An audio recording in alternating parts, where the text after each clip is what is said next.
बीते शनिवार को आतंकी संगठन हमास ने जिस तरह से इजराइल के कई शहरों को अपना निशाना बनाया, जिसमें कि सैकड़ों लोगों की मौत हुई, उससे पूरी दुनिया दहल गई। पूरी दुनिया को उन हमलों ने चौंका दिया। लेकिन अब जाहिर है, जिस तरह की इजराइल की छवि रही है, सभी यही अनुमान लगा रहे हैं कि इजराइल बड़े ही बेरहम तरीके से बदला लेगा और आने वाले दिनों में दुनिया को काफी खून खराबा देखना होगा। लेकिन इन हमलों में एक गौर करने वाली बात यह थी कि इसमें बड़े पैमाने पर पैराशूट्स या फिर पैराग्लाइडर्स का इस्तेमाल किया गया था।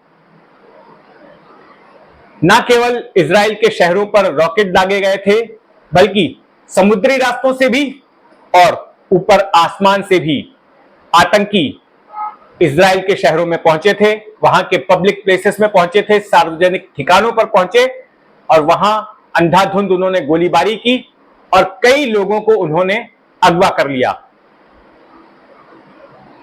तो ये जिस तरह से पैराट्रूपर्स का इस्तेमाल किया गया, जिस तरह से पैराग्लाइडर्स का इस्तेमाल किया गया इजराइल को चोट पहुंचाने के लिए, कुछ वैसा ही पाकिस्तान स्थित आतंकी संगठन लश्कर-ए-तैयबा ने भी भारत के खिलाफ भी करने की सोची थी साल 2010 में। तो आज उसी की कहानी। नमस्कार, मैं हूं जितेंद्र दीक्षित। जितेंद्र दीक्षित स्टोरीज में आपका स्वागत है। दरअसल लश्कर-ए-तैयबा की भी ऐसी ही कुछ मंशा थी और उसने इस तरह की एक साजिश तैयार की थी कि भारत के चुनिंदा शहरों पर आसमान के जरिए आतंकियों को भेजकर कहर बरपाया जाए। इसके लिए बड़े पैमाने पर फिदाइंस की ट्रेनिंग भी ले ली गई थी और पैराशूट्स भी खरीद लिए गए थे। इस बात का खुलासा हुआ जबीउद्दीन अंसारी के बयान से, उससे पूछताछ में, जिसे कि अबू जिंदाल के नाम से भी जाना जाता है। तो आइए पहले यह समझ लेते हैं कि आखिर ये अबू जिंदाल है कौन। दरअसल अबू जिंदाल जो है महाराष्ट्र के मराठवाड़ा इलाके का रहने वाला एक शख्स है। साल 2006 में आतंकी संगठनों से लिप्त होने के कारण यह वांटेड हो गया था। इसकी पुलिस तलाश कर ही रही थी कि यह भागकर बांग्लादेश चला गया और वहां से फिर पाकिस्तान चला गया। लश्कर-ए-तैयबा में इसकी भर्ती हुई और 26 नवंबर 2008 को जो आतंकी हमला हुआ, उसमें इसने बतौर एक हैंडलर का काम किया। यानी कि जो मुंबई में 10 आतंकवादी यहां पर आए थे, जो यहां पर खून खराबा कर रहे थे, तो उनको कराची से निर्देश दिए जा रहे थे। कराची में एक कंट्रोल रूम बनाया गया था और उस कंट्रोल रूम में उन आतंकियों के हैंडलर्स बैठे थे और उनमें कुछ भारतीय भी थे और उनमें से एक भारतीय था अबू जिंदाल, जिसका असली नाम जबीउद्दीन अंसारी है। तो जबीउद्दीन अंसारी साल 2012 में डिपोर्ट करके, सऊदी अरेबिया से डिपोर्ट करके भारत लाया गया। जब 26 नवंबर 2008 का आतंकी हमला हो गया, तो उसके 2-3 साल बाद लश्कर-ए-तैयबा ने अबू जिंदाल को कहा कि वो सऊदी अरेबिया चले जाए और वहां से अपना काम संचालित करे, लोगों को ब्रेन वॉश करने का या आतंकी संगठनों में लोगों को भर्ती करने का और आने वाले आतंकी हमलों की साजिशें तैयार करने के लिए। तो उसके सऊदी अरेबिया पहुंचने की जानकारी भारत को मिली अमेरिकी खुफिया एजेंसियों के जरिए। वो पाकिस्तानी नागरिक बनकर सऊदी अरेबिया गया था, पाकिस्तानी पासपोर्ट पर गया था और फिर उसके बाद भारत और अमेरिका ने मिलकर सऊदी अरेबिया की सरकार पर दबाव डाला और उनके साझा प्रयासों से साल 2012 में इस अबू जिंदाल को डिपोर्ट करके भारत लाया गया और भारत में उसकी गिरफ्तारी हुई। भारत में गिरफ्तारी के बाद जो तमाम मामलों में वांटेड था, उसमें ट्रायल शुरू हुए और एक औरंगाबाद आर्म्स हॉल का मामला था, जिसमें बड़े पैमाने पर हथियारों का जखीरा बरामद हुआ था। उस मामले में इसे उम्र कैद की सजा भी सुनाई गई और इसके खिलाफ 26 नवंबर 2008 के आतंकी हमले का भी ट्रायल शुरू हुआ, लेकिन आगे जाकर तकनीकी कारणों से वो ट्रायल स्थगित हो गया। अबू जिंदाल उन ट्रेनर्स में से एक था जिन्होंने कि मुंबई में आए आतंकियों को हिंदी या मराठी सिखाई थी। जब अजमल कसाब के खिलाफ, आतंकी अजमल कसाब के खिलाफ जब अदालत में मुकदमा चल रहा था, तो कई बार कसाब जो है मराठी में बोलने लग जाता था। तो सभी लोग ये देखकर चौंक गए थे कि आखिर ये कसाब एक पाकिस्तानी मराठी कैसे बोल पा रहा है। तो इसका खुलासा अबू जुंदाल की गिरफ्तारी से हुआ। अबू जुंदाल ने ही उसको मराठी सिखाई थी। ये माना जाता है कि कसाब का मराठी टीचर ये अबू जुंदाल ही था। तो जब ये अबू जुंदाल भारतीय एजेंसियों की गिरफ्त में आ गया, तो उसके बाद उससे कड़ी पूछताछ हुई और फिर पूछताछ में उसने काफी कुछ उगला। जो जानकारी उसने भारतीय एजेंसियों को दी, उनमें से एक चौंकाने वाली और एक डराने वाली जानकारी यह थी कि भारत के तमाम शहरों को पैराशूट्स के जरिए नुकसान पहुंचाया जाने वाला था, उन पर हमला किया जाने वाला था। अबू जुंदाल का कहना था कि कराची में एक जगह है, कराची में एक जगह थी जहां पर कि जंबो जेट नाम का एक रूम बनाया गया था। एक बंगला आतंकियों ने लिया था पूर्वी कराची में, ईस्टर्न कराची में। वहां पर उस बड़े से बंगले में एक कमरा था, एक हॉल था, जिसको कि आतंकी जंबो जेट रूम के नाम से संबोधित करते थे।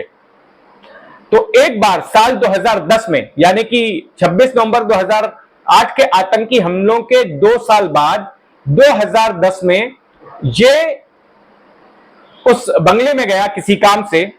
वहां पर इसकी मुलाकात याकूब नाम के एक शख्स से हुई।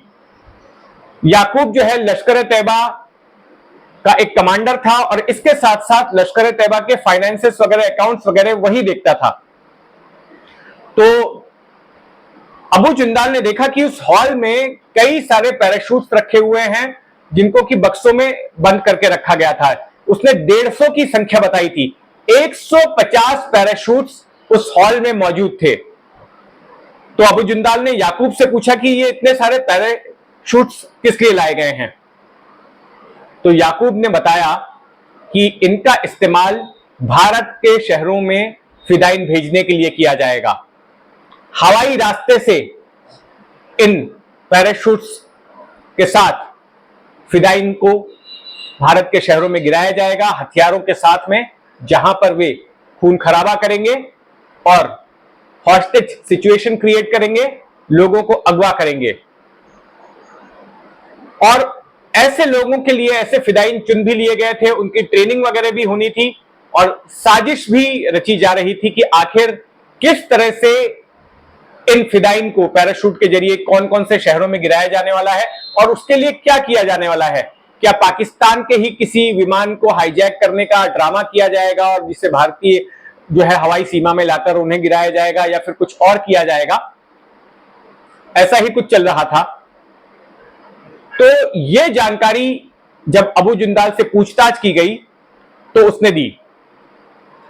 अबू जुंदाल के मुताबिक भारत में टेरर फैलाने के लिए, आतंकी हमले करने के लिए पहले इस जंबो जेट रूम को, जहां पर ये तमाम पैराशूट्स रखे गए थे, इनको ये खोला गया था मुजफ्फराबाद में। पहले मुजफ्फराबाद जो पाकिस्तान अधिकृत कश्मीर में आता है, वहां के एक बंगले में जंबो जेट रूम बनाया गया था। लेकिन 26 नवंबर 2008 के हमलों के बाद जब पाकिस्तान पर दुनिया भर का दबाव बना और हर तरफ जो है पाकिस्तान निगाह में आ गया कि किस तरह से पाकिस्तान में बैठे आतंकियों ने भारत पर ऐसा हमला किया था, अमेरिकी दबाव भी था, तो उसके चलते इस जंबो जेट रूम को मुजफ्फराबाद से हटाकर ईस्टर्न कराची के एक बंगले में शिफ्ट कर दिया गया और वहां पर ही ये तमाम पैराशूट्स रखे गए। अच्छा, लेकिन मुजफ्फराबाद में 2 और भी बंगले थे। एक बंगले का नाम था कश्मीर हाउस और दूसरे बंगले का नाम था कराची हाउस। तो जो कश्मीर हाउस है, उस कश्मीर हाउस में साजिशें रची जाती थी कि किस तरह से जम्मू कश्मीर में आतंकी वारदातों को अंजाम देना है। उसके सिलसिले में मीटिंग्स होती थी, वहां पर रणनीति बनाई जाती थी। और उसके पास में ही जो दूसरा कराची हाउस था, उस कराची हाउस में कश्मीर से बाहर, यानी कि भारत के दूसरे शहरों में किस तरह से आतंकी हमले करने हैं, उनकी साजिशों को रचने का काम किया जाता था, उनके लिए मीटिंग्स होती थी। तो ये तमाम जानकारी जो है उस वक्त अबू जुंदाल ने जो है, जो उसने खुद देखी थी, जो उसके पास ये जानकारी आई थी, उसने भारतीय एजेंसियों के साथ पूछताछ में साझा की। तो ये कहानी थी कि किस तरह से साल 2010 में लश्कर तैयबा ने भारतीय शहरों में ठीक उसी तरह से फिदाइन आतंकी भेजने की साजिश रची थी, जिस तरह की साजिश इजराइल में रची गई, जिस पर अमल किया गया। लेकिन अभी तक एक बात पर सस्पेंस कायम है कि आखिर उन पैराशूट्स का क्या हुआ। 2010 में जो 150 पैराशूट्स अबू जुंदाल ने देखे थे, आखिर वो पैराशूट्स कहां पर हैं? क्या उनको आने वाले वक्त में इस्तेमाल किए जाने की कोई साजिश है? उसके लिए क्या अभी भी जो है फिदाइनों की भर्ती चल रही है? ये बात काफी गंभीर है और हो सकता है कि हमारी खुफिया एजेंसियों को, भारतीय खुफिया एजेंसियों को इस बारे में जानकारी होगी कि आखिर वहां पर क्या चल रहा है और उससे निपटने की तैयारियां भी हो रही होंगी। तो ये थी आज की कहानी। इस जैसी अपराध और राजनीति से जुड़ी हुई कहानियों के लिए जुड़े रहें जितेंद्र दीक्षित स्टोरी से। धन्यवाद।